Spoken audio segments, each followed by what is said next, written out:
Bonjour, j'espère que vous allez bien. Aujourd'hui, on va voir la deuxième partie de la commande d'un actionneur linéaire avec Arduino. Nous avons vu dans la première partie les caractéristiques d'un actionneur, comment choisir un actionneur. Aujourd'hui, on va voir la commande manuelle d'un actionneur. Dans un premier temps, on va voir une description de l'architecture de la commande. Ensuite, on verra quelques commentaires sur le code. Dans la dernière partie, on verra les tests de notre actionneur. L'architecture, elle est constituée de 4 blocs. Le premier bloc, on va utiliser un joystick. Ici, j'ai utilisé un potentiomètre. Normalement, c'est un joystick qui va nous permettre de faire varier le déplacement de l'actionneur, soit dans un sens, soit dans un autre sens. Ensuite, on a notre carte Arduino qui va permettre de générer les signaux de commande en fonction de l'entrée à 0. Ce qu'il faut retenir, un joystick, il a une tension par défaut égale à 2,5. C'est un demi la tension d'alimentation, contrairement à un potentiomètre.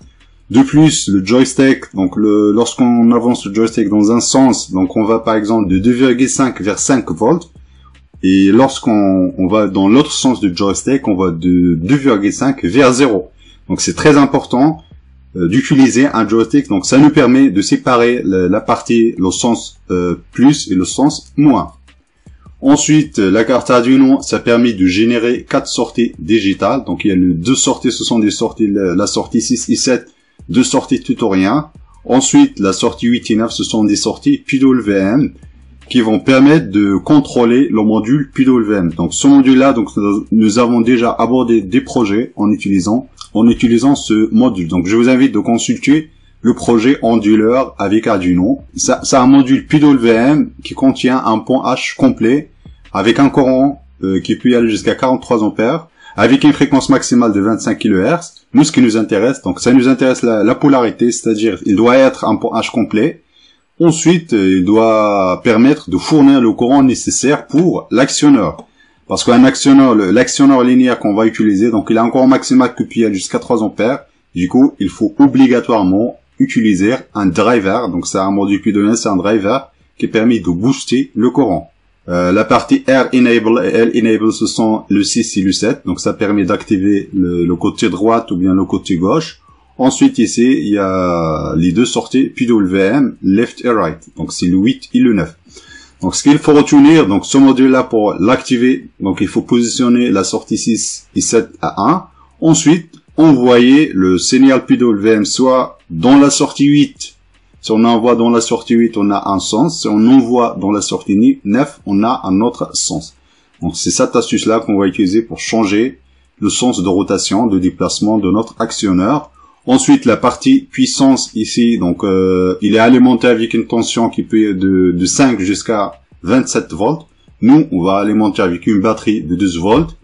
Et la sortie des ponts H ici, le plus et le moins, c'est cette sortie-là. Donc c'est le plus et le moins qu'on va brancher avec notre actionneur. Donc cette architecture-là, elle est plus générique. Cette architecture, ça va nous permettre de faire varier la vitesse de déplacement, d'où l'utilisation de PWM. Également, le sens de rotation de notre moteur ici, donc le sens de déplacement de l'arbre. On va passer maintenant au programme principal. L'activation des bras gauche et bras droite, donc qui sont branchés dans le pin 6 et 7. Ensuite, les sorties PWM qui sont branchées dans les pins 8 et 9. Ensuite, ici, la variable en pourcentage du rapport cyclique. Donc ça, c'est très important. Ensuite, ici, on va déclarer un tableau qui contient 4 éléments. Ce tableau, il va juste continuer la numérotation des pins. Donc ça nous évite de faire balader les 4 sorties pour chaque instant. Donc ensuite, concernant l'initialisation, donc on va initialiser toutes les sorties, toutes les pins en sortie. Également, on va positionner toutes les sorties à 0. Il faut faire attention, le module PWM, si c'est pas désactivé, donc il y a une consommation à vide. Donc ensuite, on va affecter les pins à notre tableau. Donc il faut bien respecter l'ordre. Concernant le programme principal, donc la première partie, c'est la lecture du joystick. Donc au repos, donc la tension au repos, Vin doit être égale autour de 2,5 volts. Voilà. Ensuite, en fonction de la tension du joystick, on va faire varier l'actionneur, soit dans le sens 1, ou bien dans le sens 2, ou bien on arrête l'actionneur. Lorsqu'on dépasse le 2,5 qui est la tension au repos plus 1 volt, dans ce cas-là, on va activer le sens 1 de notre actionneur. Pourquoi plus 1 volt? parce que la tension europole de 2,5, on n'a pas toujours exactement 2,5, il y a toujours 2,5 plus quelque chose. Et on aimerait bien ce plus quelque chose ne perturbe pas l'actionneur. C'est-à-dire on va être sûr d'être bien dans la fourchette supérieure pour déclencher le signal PWM. Du coup, on va utiliser la fonction up-down. On lui donne l'indice des tableaux. On lui donne le pointeur du tableau, c'est juste le nom de tableau. Ensuite, le 1. Le 1, c'est-à-dire le sens 1. Ensuite, le rapport cyclique. Du coup, cette fonction-là va générer les signaux.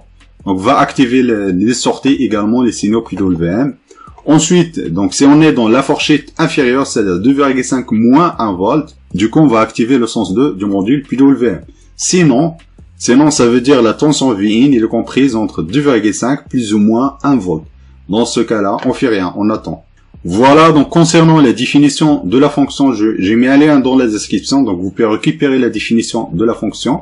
On va passer maintenant au test de notre actionneur. Donc là, je vais faire quelques explications sur le schéma. Donc ça, c'est le module PWM qu'on va utiliser. Donc ça, c'est la partie commande. Également, il y a l'alimentation 5 volts de la partie commande et la masse. Donc ils sont branchés avec le 5 volts et la masse de la carte Arduino. Ensuite, il y a la partie puissance. Donc la partie puissance, il y a l'alimentation de la batterie. Ensuite, il y a la sortie vers notre actionneur. Donc ça, c'est cette sortie-là. Donc il y a le plus ici, il y a le moins. Vers l'actionneur. Donc la première constatation, lorsque je touche pas le joystick, donc l'actionneur il est au repos, donc il n'est pas alimenté, c'est-à-dire j'ai une consommation à vide égale à 0, et j'ai également, donc je maintiens ma position initiale. Donc ensuite, lorsque je touche le joystick, donc je peux y aller dans un sens ou bien dans un autre sens, donc je choisis le premier sens, voilà, donc je peux varier l'actionneur dans un sens à volonté, donc là je fais monter. Voilà, donc là, je suis arrivé à la course maximale. Ensuite, je peux y aller dans l'autre sens. Donc, je peux faire la même chose. Donc là, ce qu'on est en train de faire, donc c'est un système en boucle fermée, mais manuel. C'est-à-dire, donc, c'est nous qui fait le bouclage par l'inspection visuelle. Voilà. Donc là, je peux y aller dans un sens. Donc, la même chose. Donc, je peux y aller jusqu'à... Du moment où je maintiens le joystick, donc j'active. Donc là, je peux m'éloigner un petit peu. Donc là, je peux y aller jusqu'à la course maximale. Là, donc là, je suis arrivé à la course maximale. Dès que j'arrive à la course maximale, donc il y a un fin de course par défaut de niveau haut. C'est un fin de course de protection. Ensuite, je peux y aller dans l'autre sens. Donc là, on est à un rapport cyclique égal à 90%. Donc là, ce que je vais faire, je varie le rapport cyclique, je vais reprogrammer la carte. Je vais mettre 50%. Donc voilà, donc la carte, il est bien programmée. On va faire la même manœuvre. Donc là, comme vous voyez, donc là, je pars doucement. C'est par exemple, je lis des déplacements qui sont très fines. Donc là, ce qu'il faut faire, il faut juste faire varier le rapport cyclique. Par contre, le temps du trajet, donc le temps de la course maximale, ça va être très important. Voilà. Voilà, donc là, je vais encore descendre, je vais mettre 20%. Donc là, je suis en train de programmer la carte. J'ai mis 20%. Donc normalement, c'est bon. Voilà, donc là, je suis à 20%. Donc là, j'ai vraiment des déplacements qui sont très, très faibles. Donc là, ce qu'il faut faire attention, donc là, on est en train de faire des tests à vide. Lorsque vous voulez mettre une charge, il se peut que 20%, c'est pas assez pour déplacer la charge. Donc il faut faire très attention.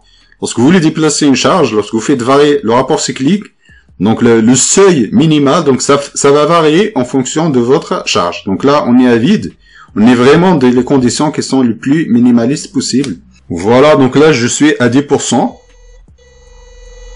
Donc là, ça bouge encore. Voilà, donc ça bouge encore. Donc là, je suis vraiment au minimal. Donc ça bouge trop doucement. Donc j'essaie de trouver le seuil minimal de déclenchement du moteur. Là, je vais mettre 5%. Donc là, comme vous voyez ici, donc là, le moteur il consomme. Par contre, il n'y a plus de déplacement du bras. Donc là, on est à 5%. Donc là, ça bouge plus. Donc ça, c'est donc le moteur. Donc il est incapable. Donc le rapport cyclique. Le 5%, le 10%, ça correspond à 1/10 de la tension. Donc là, je suis alimenté à 12 volts, c'est-à-dire le moteur, il voit 1,2 volts. Donc là, je mis 5%, c'est 0,6 volts. Donc pour lui, donc c'est pas assez pour faire déplacer le bras. Donc là, c'est un déplacement à vide. En revanche, lorsque vous mettez une charge, donc c'est sûr, donc il faut un seuil qui est beaucoup plus important. Ça va être de l'ordre de 30 à 40% pour faire bouger la charge. Voilà. Donc ce qu'il faut retenir, donc le seuil minimal, ça va dépendre de la charge. Donc le temps de déplacement, ça va dépendre du rapport cyclique. Donc là, je reprends, donc je vais mettre 100%. Donc là, j'ai mis 100% du rapport cyclique. Voilà, donc là, je suis à 100%. Donc j'ai... Voilà, je pars dans le sens. Le 100% du rapport cyclique, c'est une commande tutorien. C'est exactement, donc c'est quand on utilise un commande tutorien. Soit j'active le point H, soit j'alimente avec 12 volts, ou bien j'alimente avec l'inverse de 12 volts, moins 12. Voilà.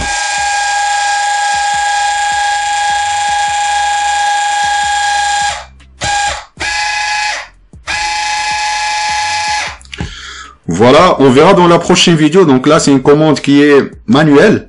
En revanche, toute la partie, donc on verra dans la suite la partie PWM et la fonction qu'on vient de voir dans le code. Donc on va réutiliser ces fonctionnalités pour faire un asservissement avec Arduino. En revanche, on aura besoin d'un capteur de distance. Donc on va utiliser un capteur ultrason pour faire l'asservissement de la distance de notre actionneur linéaire. Si vous avez des questions, des propositions, n'hésitez pas à les mettre en commentaire. Je vous remercie de votre attention et à la prochaine vidéo.